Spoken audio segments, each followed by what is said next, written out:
பள்ளத்தாக்கு ஹைவேல போவேல பார்த்துருப்போம். ஒரு பள்ளம் இருக்கு அப்படின்னா என்ன செஞ்சிருப்பாங்க, வேலி போட்டு வச்சிருப்பாங்க சுத்தி. பாத்தீங்களா, இதுல யாரும் விழுந்துடக்கூடாதுன்ட்டு. அப்போ பள்ளம்னா வேலி இருக்கணும் அப்படிங்கறத ஷார்ட்கட்ஸ். அனைவருக்கும் இனிய காலை வணக்கம். ஸோ இன்னைக்கு நம்ம என்ன வீடியோ பார்க்க போறோம் அப்படின்னா, 8ஆம் வகுப்புல இங்கிலீஷ் டு தமிழ். ஸோ இதை நம்ம ஃபுல்லா ஷார்ட்கட்டா பார்த்துக்கலாம். நம்ம வீடியோஸ் மட்டும் பாத்தீங்கன்னாலே 15 கொஸ்டின்ஸ் வந்து என்ன அப்படின்னா உங்களுக்கு அஷ்யூர்டா கண்டிப்பா கிடைச்சிடும். ஏன்னா எல்லாத்தையும் நம்ம என்ன செய்ய போறோம், ஷார்ட்கட்ஸா கொடுக்க போறோம். ஸோ எந்தெந்த இங்கிலீஷ் டு தமிழ்லாம் கஷ்டமா இருக்கோ அது எல்லாம் நான் ஷார்ட்கட்ஸா கொடுப்பேன். அதனால நம்ம சேனலை மட்டும் தொடர்ந்து பார்த்துட்டே இருந்தீங்கனாலே போதும். கண்டிப்பாக உங்களுக்கு இந்த 15 கொஸ்டின் நீங்க ஈஸியா அடிச்சிடலாம். அதுக்கு முன்னாடி நம்ம சேனலுக்கு சப்ஸ்கிரைப் பண்ணணும்னா சப்ஸ்கிரைப் பண்ணிக்கோங்க. பக்கத்துல உள்ள பெல் ஐக்கனை கிளிக் பண்ணிக்கோங்க. ஸோ நம்மளுடைய டெலிகிராம், ஏதாட்டும் உங்க டவுட்ஸ் இருக்கு, ஏதாட்டும் ஒரு வீடியோ போடணும் அப்படின்னா என்னுடைய டெலிகிராம் கோடு தான். இந்த கோடுக்கு நீங்க மெசேஜ் பண்ணும் பொழுது நான் டைரக்டா உங்களுக்கு ரிப்ளை பண்ண மாதிரி இருக்கும். ஸோ நம்ம சுவிக்ஸம் அகாடமி அப்படின்னு சொல்லிட்டு டெலிகிராம் சேனலும் வச்சிருக்கோம். அதுல நீங்க ஜாயின் பண்ணா ஜாயின் பண்ணிக்கோங்க. சரி, வாங்க வீடியோக்குள்ள போகலாம். ஸோ இன்னைக்கு நம்ம பார்க்கக்கூடியது என்ன அப்படின்னா 8th தமிழ். சரிங்களா, 8th தமிழ். ஓகே, சரி. இப்போ இதில் ஃபர்ஸ்ட் பார்க்க போகிறது என்னன்னு கேட்டீங்கன்னா, வவ்வல்னா என்ன? ஸோ இங்கிலீஷ் மீடியம் ஸ்டூடெண்ட்டுக்கு தெரிஞ்சுக்கும். வவ்வல் அப்படின்னா உயிரொலி அப்படின்னு சொல்லுதாங்க, ரைட்டா? ஸோ உயிரொலினா என்னது? ஸோ வௌவால் அப்படின்னு நமக்கு தெரியும். வௌவாலுக்கு உயிர் இருக்கு அப்படிங்கிறது நமக்கு தெரியுமா? ஸோ இப்போ இதை வௌவால்னா வௌவால் நம்ம அப்போ உயிரொலி. ஸோ மெய்யொலியா உயிரொலியா அப்படிங்கிறது உங்களுக்கு கன்ஃபியூஷன் வரலாம். ஸோ வௌவாலுக்கு உயிர் இருக்கு, அதனால உயிரொலி. நெக்ஸ்ட் பாருங்க, மெய்யொலி. ஸோ மெய்யொலினா என்னப்பா, கன்சனன்ட் அப்படின்னு சொல்லுவாங்க, ரைட்டா? ஸோ கன்சனன்ட்டை இப்போ இது எப்படி ஷார்ட்கட் போடலாம் அப்படின்னா, ஸோ மெயினா என்னது, நமக்கு கண்ணு தானே. ஸோ மெய் வாய் பொய் அப்படின்னு சொல்லுவாங்களே, மெயினா என்னது, கண்ணால் பார்க்கறதான் மெய் அப்படின்னு சொல்லியிருப்பாங்க. அப்போ மெய்ங்கிறது கண்ணு, கண்ணா இங்கேயும் கண்ணு இருப்பாங்க. ஸோ அப்போ கான்சனன்ட் அப்படின்னு நம்ம சொல்லலாம். ஸோ அடுத்து நம்ம பார்க்க போறது ஒலியன். ஸோ ஃபோனிம் அப்படின்னு சொல்லுவாங்க, ரைட்டா? ஸோ ஃபோனிம்னா ஒலியன். ஃபோன்னாலே கண்டிப்பா நம்ம எங்க இருக்குன்னு எப்படி கண்டுபிடிப்போம், ஒலியை வச்சு தான் கண்டுபிடிப்போம். இதை பத்தி நிறைய சொல்லியிருக்கோம். ஃபோனிம்னா ஒலியன் அப்படின்னு நம்ம சொல்லுவாங்க. ஸோ அடுத்து கல்வெட்டு. கல்வெட்டுனா என்னது, எபி கிராப், ரைட்டா? ஸோ கிராப்னா எழுத்து அப்படின்னு வச்சுக்கோங்க, நல்லா புரிஞ்சுக்கோங்க. ஸோ கிராப் அப்படின்னாலே ஜென்ரலா எழுத்து அப்படின்னு வச்சுக்கோங்க. இப்போ பிக்டோ கிராப்னு ஒன்று அடுத்து வரும். பிக்டோ கிராப்னா என்னது, ஸோ சித்திரை எழுத்து அடிப்பாங்க. பிக்சர்னா என்னது, சித்திரன்னு நமக்கு தெரியும். அப்போ பிக்டோ கிராப்புங்கிற சித்திரை எழுத்து, எபி கிராப் அப்படிங்கிற கல்வெட்டு. ஸோ ஒரு கல்வெட்டு அப்படின்னா பாத்துட்டீங்கன்னா அதுல ஏபி அப்படிங்கிற முக்கியமான விஷயங்கள் மட்டும் தான் இருக்கும். ஏ டு இசட் விஷயங்கள் இருக்காது. ஸோ ஏபினா இந்த கோயில் யார் கட்டினா, முக்கியமானவங்க யாரு, அவ்வளவுதான் கொடுத்துருப்பாங்களே தவிர அந்த ஊர் மக்கள் யாரு, யாருக்கு எந்தெந்த கொத்தனாரோட ஒருத்தவங்க எதுவுமே கொடுத்துருக்க மாட்டாங்க. ஸோ இப்போ ஏபி அப்படிங்கிற அதிகாரிகளோட பேர் மட்டும்தான் இருக்கும். அதான் இந்த ஏபி கிராப்ன்றது பாத்தீங்களா, இதை நான் என்ன செஞ்சுக்கிடுவேன், ஏபி அப்படின்னு நான் வச்சுக்கிட்டேன். சரிங்களா? அப்போ கல்வெட்டுனா ஏபி கிராப் அப்படின்னு வச்சுக்கோங்க. ஸோ நெக்ஸ்ட் பார்க்கறது சித்திரை எழுத்து, பிக்டோகிராப்னு சொல்லிட்டேன். ஸோ அடுத்து பாருங்க பழங்குடியினர். ஸோ இது வந்து பார்க்க ஈஸியாக இருக்கும், நிறைய பேருக்கு இது கொஞ்சம் கஷ்டமாக இருக்கும். பழங்குடியினர் என்னப்பா? ஸோ பழங்குடியினர் வந்து கொஞ்சம் ட்ரை பண்ணா போதும், நம்ம என்ன செஞ்சிடலாம், ஈஸியா எக்ஸாமை கிளியர் பண்ணிடலாம் அப்படிங்கிற ஷார்ட்கட்ஸும் இங்க நம்ம யூஸ் பண்ணிக்கலாம். ஸோ அதுக்கப்புறம் சமவெளி. ஸோ சமவெளி அப்படின்னா பிளைன் அப்படின்னு சொல்றாங்க, சரியா?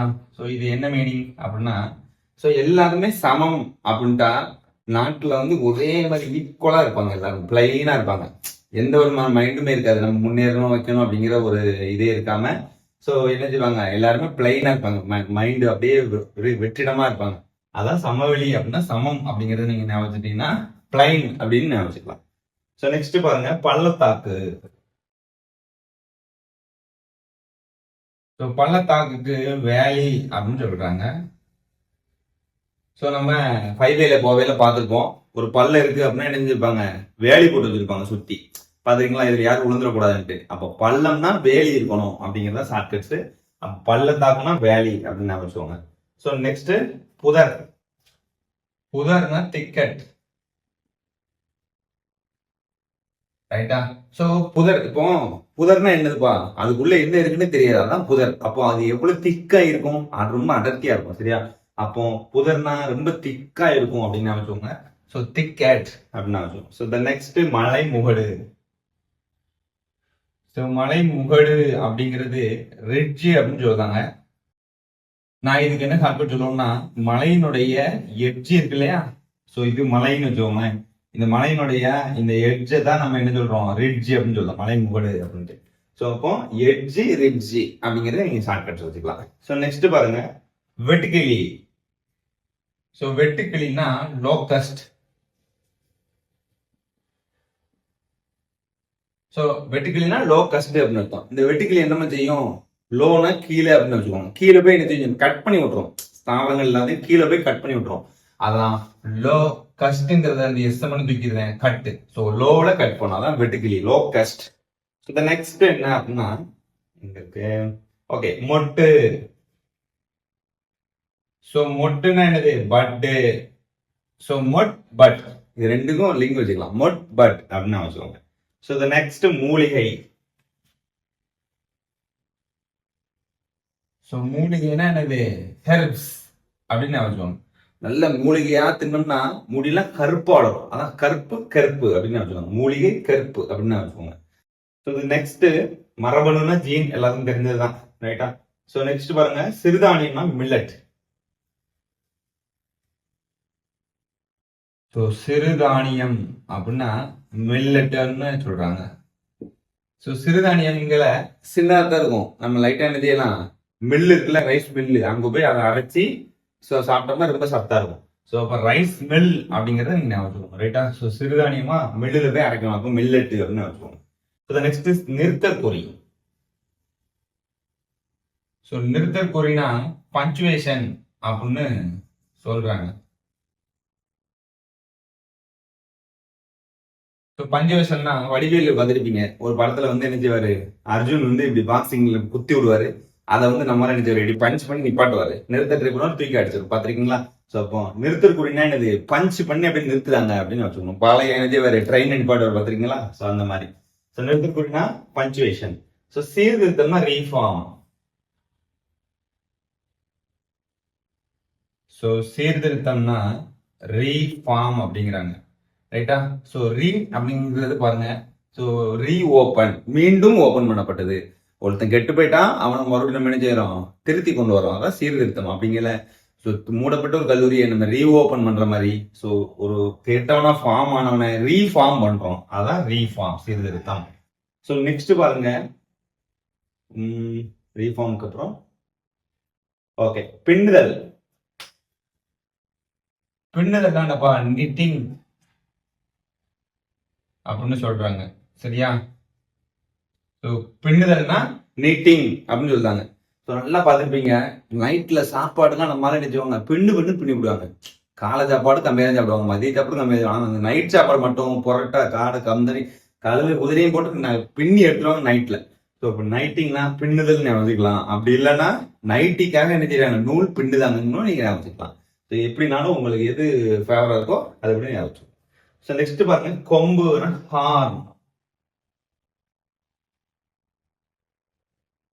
ஸோ கொம்புனா ஹார்ன் அப்படின்னு சொல்றாங்க. ஸோ கோவக்காரன் அப்படின்னு சொல்றாங்களா, அந்த மாதிரி கொம்புக்காரன் இல்ல, அவன் கொம்புக்காரன் அவன் பக்கம் போவாத, அடிச்சு விடுவான், குத்தி விடுவான். கொம்புக்காரன் அப்படின்னு கொம்புனா ஹார்ன் அப்படின்னு வச்சுக்கோங்க. ஸோ நெக்ஸ்ட் பாருங்க, சடங்குனா ரைட், ரொம்ப முக்கியம். ஸோ ரொம்ப ரொம்ப முக்கியம். ஸோ சடங்குனா RIT, ரைட் அப்படின்னு கொடுத்துருக்காங்க. ஸோ எந்த சடங்கு செஞ்சாலும் சரி, ரைட்டான நேரத்துல ரைட்டான முறையில செய்யணும், அப்ப ரைட் அப்படின்னு ஞாபகம் வச்சுக்கலாம் ஈஸியா. ஸோ நெக்ஸ்ட் பாருங்க, கூடை முடைதல்னா பேஸ்கட்ரி அப்படின்னு தெரியும். கூடைன்னா என்னது, பேஸ்கட் அப்படின்னு தெரியும். அப்போ அது முடைதல் பேரு பேஸ்கட்ரி அப்படின்னு சொல்றாங்க. ஸோ நெக்ஸ்ட் பாருங்க, த்ரெட்னா நூல். ஸோ இப்போ கூட ஒரு அப்ளிகேஷன் த்ரெட்னு ஒன்று வந்துச்சு, சரிங்களா. ஸோ இப்போ த்ரெட்னா என்னது, நூல் அப்படின்னு அர்த்தம், சரியா. ஸோ திருட்டு, இந்த காலத்துல வந்து நூலை தான் அதிகமா திருடுறாங்க எல்லாருமே. ஸோ ஜவுளி கடைகள்ல எங்க போனாலும் அந்த நூலுங்கிறத என்ன செஞ்சாங்க, திருடுதாங்க, லோ குவாலிட்டியை கொடுத்துட்டு ஹை காஸ்ட்ல வாங்கிக்கிறது நம்ம இந்த நூலை வச்சு. அப்ப த்ரெட்னா நூல் அப்படின்னு நம்ம வச்சோங்க. நெக்ஸ்ட், ஸோ த்ரெட்டுக்கு அப்புறம் என்ன இருக்கு அப்படின்னு கேட்டீங்கன்னா, தறி. தறினா லூம். ஸோ நம்ம எல்லாத்துக்கும் தெரியும், குரூப் 4 எழுதுறவங்க எல்லாருமே நிறைய பேர் ஹேண்ட்லூம் டிபார்ட்மெண்ட் எடுப்பாங்க. ஏன்னா அது ஜூனியர் ரெஸ்டாரண்ட்டுக்கு அடுத்து ஒரு டேரக்டா என்னது மேனேஜர் லெவலில் வந்துடும். ஸோ பேஸ்கட் 12க்கு மேலே போயிடும். அதனால தறினா ஹேண்ட்லூம், ரைட்டா. ஸோ கைத்தறி அப்படின்னா ஹேண்ட்லூம், அப்போ லூம்னா தறி அப்படிங்கிறது நான் வச்சுக்கோங்க, சரியா. ஸோ நெக்ஸ்ட் பாருங்க, சாயம் ஏற்றுதல்னா டேயிங். ஸோ சாயம் ஏற்றுதல்னா டையிங் அப்படின்னு சொல்லுவாங்க. ஸோ நம்ம தலையில வந்து முடி நரைச்சிச்சுன்னா என்ன செய்வோம், அதுக்கு ஒரு கருப்பு சாயம் ஏற்றுவோம். அதுக்கு பேர் என்னது, டை அடிக்கும் அப்படின்னு சொல்லுவோமா. ஸோ இப்போ டையிங் அப்படின்னு வச்சுக்கிட்டீங்களா. அப்போ எதுல இருந்து இந்த டை அடிக்குங்கிற பேர் இருந்துச்சு, இந்த டையிங்ல இருந்து தான் வந்திருக்கு அப்படின்னு வச்சுக்கோங்க. ஸோ த நெக்ஸ்ட் தோல் பதனிடுதல், டேனிங். ஸோ தோல் பதனிடுதலுக்கு இங்கிலீஷ்ல என்னன்னா டேனிங்னு சொல்றாங்க. ஸோ டேனிங் என்னது, தண்ணி அப்படின்னு வச்சுக்கோங்க. ஸோ தோல் பதனிடுதல் என்னது, தோல் உள்ள தண்ணியை வந்து என்ன செய்யறோம், ரிமூவ் பண்றோம். ஸோ அப்போ இந்த டேனிங் இருக்கிறத தண்ணிங் அப்படின்னு நான் வச்சுக்கிறேன். சரியா. அப்போ தோல் பதனிடுதல் என்னது, தோல் உள்ள தண்ணியை உள்ள வெளியேற்றோம். அப்போ தண்ணிங் அப்படின்னு வச்சுக்கோங்க. ஸோ நெக்ஸ்ட் பாருங்க குதிரை ஏற்றம். ஸோ குதிரை ஏற்றம்னா ஈகோஸ்ட்ரைன் சொல்லுவாங்க.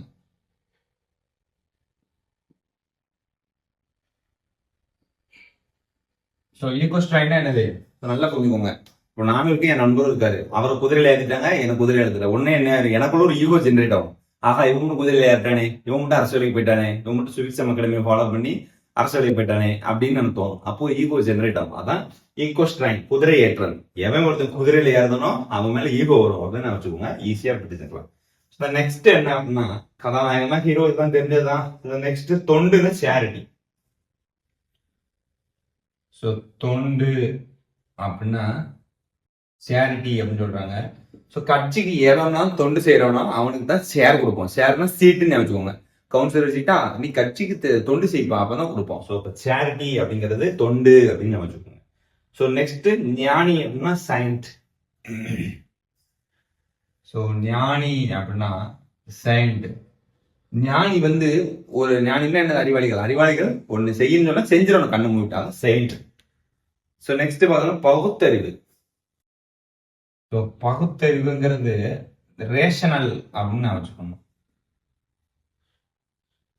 ஸோ ரேஷனலிசம் அப்படின்னு சொல்லுவாங்க.